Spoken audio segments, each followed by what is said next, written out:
الحمد لله رب العالمين وصلوات الله وسلامه وبركاته على حبيبنا وشفيعنا وقائدنا مقتدانا محمد وآله أجمعين من الصحب والأزواج والقرابة والتابعين لهم بإحسان إلى يوم الدين.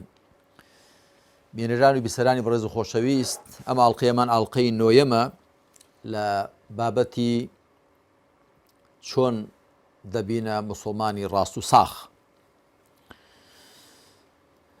شتێکی دیکە هۆکارێکی زۆر گەورە و کاریگەرە بۆ ئەوە کە ببینە موسڵمانی ڕاست و ساغ بریتە لە ئیخلاص. ئێمە پێناسەی ئیخلاص دەکەین سەرەتا، دوای باسی گەورەی و گرنگی ئیخلاص دەکەین و باسی ئەوەش دەکەین چۆن بە دەتوانین صیفەتی ئیخلاص بۆ دەست بێنین و پاشان باسی بەرهەم و شوێنەواری ئیخلاص دەکەین. وشەی ئیخلاص لە سەر کێشی ئیفعالە لە خەلەسەوە هاتووە.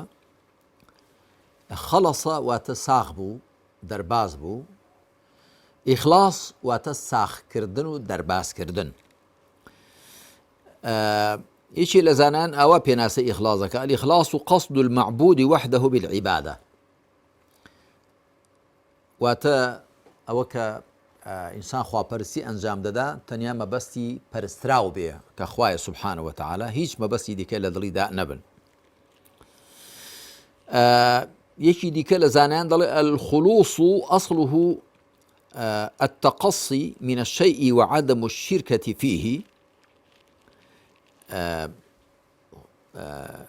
خلوص لە ئەسڵ دابریتێ لە دەربازبوون لە شتێک و هاوبەشی تێدا نەکردنی. خالیس و صافی مانیان زۆر لێک نزیکە. جیاوازیەکان ئەوەیە کە خالیس ئەوەیە شتێکی تێکەڵ و ئاوێتە بوو بێ بەڵام دوای لێ جابوو بێتەوە، بەڵام صافی لەوە گشتی ترە، ئەوەیە کە لە ئەسڵدا هیچ شتێکی تێکەڵ و ئاوێتە نەبوو بێ. ئەمە مانای ئیخلاص. ئیخلاص ئەوە لە ڕووی زمانەوانیەوە. لە ڕووی زاراوەییەوە ئیخلاص ئەوەیە کە مرۆڤ کردەوەکانی خۆی کە بۆ خوا ئەنجامیان دەدا ساغیان کاتەوە، پاکیان کاتەوە لە خەڵتەی ڕووپێکردنیانە غەیری خوا. هەر کردەوەیە کە بۆ خوا ئەنجامی دەدەی خۆ بپارێزی لەوەی کە بەشی غەیری خوای تێکەڵکەی، وەکو لە ڕابردووشدا باسمان کرد کە خوا سبحانه وتعالى هەرگیز ڕازی نابێ ئەو کردەوانی کە بۆ ئەو ئەنجام دەدرێن جگە لەویان تێدا بەشدار بکرێن. وخوا سبحانه وتعالى فرميتي أنا أغنى الأغنياء عن الشرك من عمل شيئا أشرك فيه غيري تركته وشركه. من بين ياستريني هاو بشانم لهاو بشيتي هر کەسێ کردەوەیەک ئەنجام دا بەشی جگە لە منی تێبخا من بەشەکەی خۆشم دەدەم بەو نامەوێت، چونکە خوا سبحانه وتعالى لەوە بەرزترە کە بە هاوبەشی و بە شەریکایەتی کارێکی بۆ ئەنجام بدرێ، ئەو کارانەی کە دەبێت تەنیا بۆ ئەو ئەنجام بدرێن ئەو جار بە پەرستن دادەندرێن. ئەمە بەنسبەت ماناو مەبەستی ئیخلاص. ئیخلاص واتە مرۆڤ هەڵسێ بە ساخکردنەوەی کردەوەکانی بۆ خوا، خەڵتە و ژەنگوژاری جگە لە خوا پێمەبەستبوونیان پێوە نەهێڵێ و تەنیا بۆ خوا سبحانه وتعالى ئەنجامیان بدە. گرنگی و گەورەی ئیخلاص لەوەدایە کە خوا سبحانه وتعالى پێویستی کردووە لەسەر بەندەکانی کە بە ئیخلاصەوە بیپەرستن، بە ساخکردنەوەوە بیپەرستن. وەکو خوا سبحانه وتعالى لسورة البينة فرمي وما أمروا إلا ليعبدوا الله مخلصين له الدين حنفاء ويقيموا الصلاة ويؤتوا الزكاة وذلك دين القيمة. ده فرمي فرمانيان پێنەکرابوو تەنیا بەوە نەبێ کە بەندایەتی بۆ خوا بکەن، ملکەچی خۆیان بۆ خوا ساخ بکەنەوە، ملکەچی خۆیان بۆ خوا یەکلا بکەنەوە، بەشکی غەیری خوای پێوە نەهێڵن. حنفاء حەنیف واتە لە باڵتر لای داوە بەرەو حەق. حەنەفە پێچەوانەی جەنەفەیە. جەنەفە ئەوەیە کە ئینسان لە ڕێی ڕاستەوە لابدا بۆ ڕێی چەوت، بەڵام حەنەفە واتە لە ڕێی چەوتەوە بێت بۆ ڕێی ڕاست.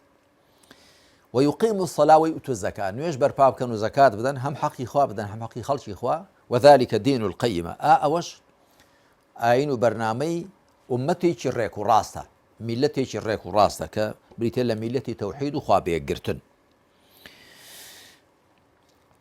چۆن بە ئیخلاص دەگەین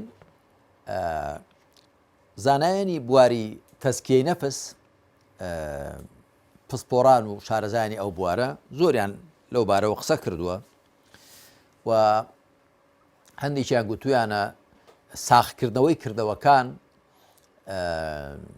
شتێکی ئاسان نییە چونکە مرۆڤ دەبێت هەمیشە ئاگاداری نیاز و مەبەستەکانی بێ ئاگاداری نێو دڵ و دەرونی بێ کە هاندەر و پاڵنەری جگە لە ڕازیکردنی خوا لە دڵ و دەرونیدا نەبێت لە کاتێکدا دەیەوێ کردەوەیکی چاک ئەنجامدا بۆ خوا سوبحانەوە وتعالە ئەبوو حامید غەزالی لە ئیحیا علوم الدیندا هەروەها ئیبن القەیم لە مەدارج السالکیندا و زانایانی دیکە ڕەزا و ڕەحمەتی خۆیان لێبێ زۆر بە قوڵی باسی ئەوەیان کردەوە من پێم وایە هۆکاری وەدەستێنانی ئیخلاص ئەوە کە ئینسان ئیمانێکی باشی هەبێ دوای ئیمانی باش ئەمجا عیبادەت و پەرستشێکی باشی هەبێ بۆ خوا و دوایی باش ئاگای لە خۆی بە خۆی پاک و چاک کردبێ تەزکیە کردبێ و دوایی سیفەتی تەقوای لە خۆیدا هێنا بێتە دی ئەو کاتە ئیخلاص بەرهەمی هەموو ئەوانەیە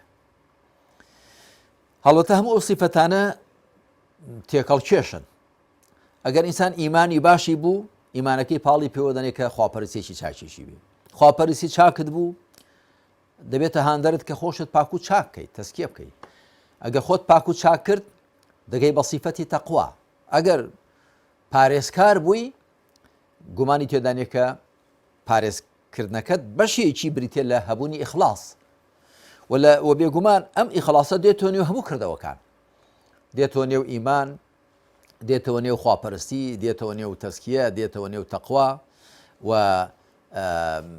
بە هەموویانەوە پەیوەستە ئەنجا چۆن دەگەین بە تەقوا بەوە بە ئیخلاص چۆن پێی دەگەین چۆن ئەو سیفەت و خەسڵەتە گەورە و گرنگەمان دەستگیر دەبێ بەوە کە هەوڵ دەین ئیمانێکی باشمان هەبێ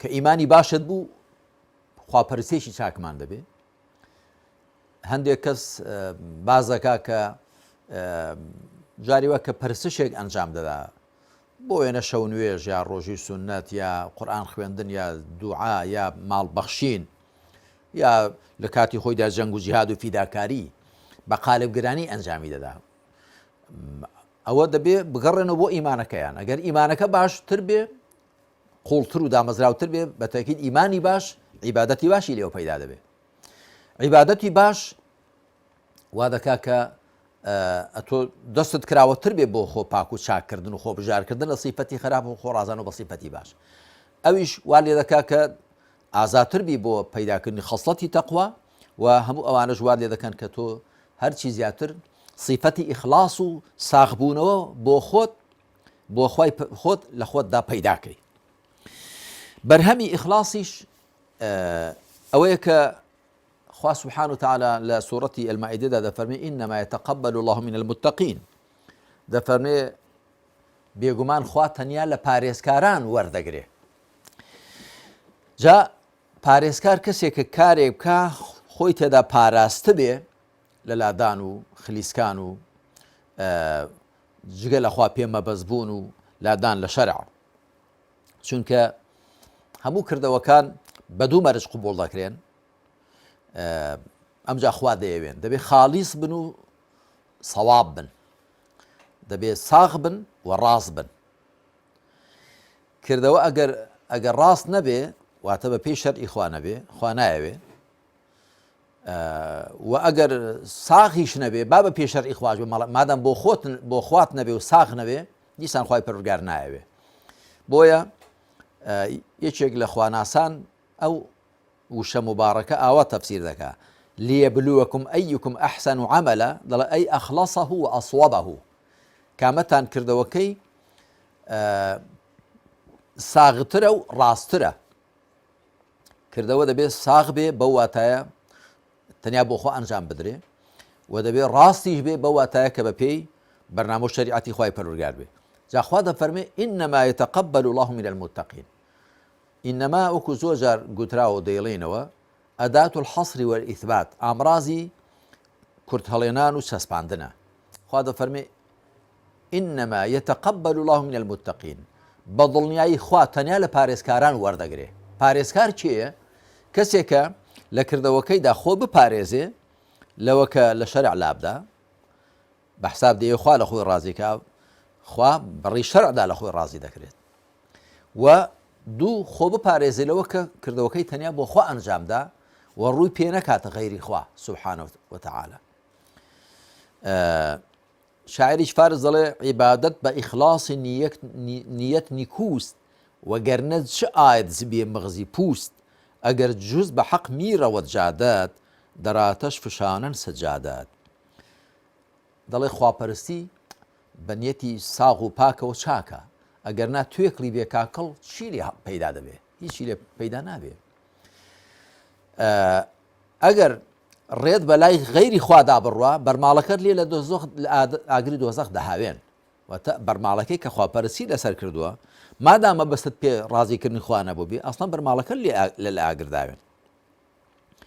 عەتاڵڵای ئیسکەندەری قسەیەکی جوانی هەیە لەبارەی ئیخلاسەوە، دەڵێ الأعمال أشباح أرواحها وجود سر الإخلاص فيها.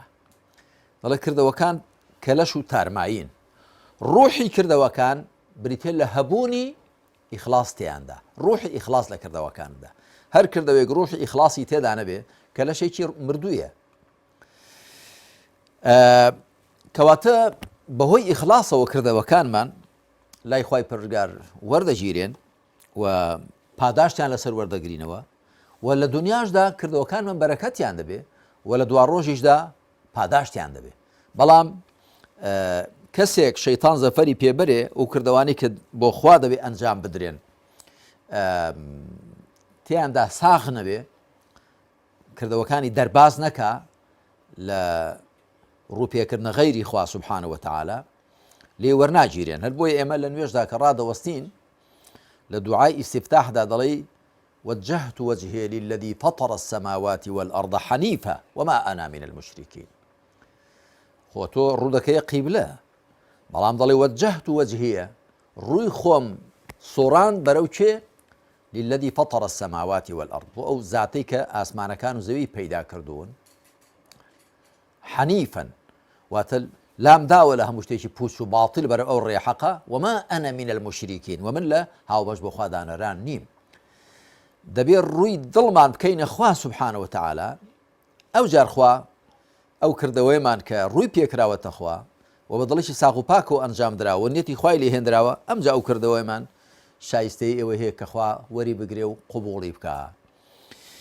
خوا بە لوتف و کەڕەمی خۆی تەوفیقماندا هەرچی زیاتر صفەتی ئیخلاس و بۆ خوا ساغ بوونەوە و ساغکردنەوەی کردەوەکان لە خۆماندا بێنی نەدی.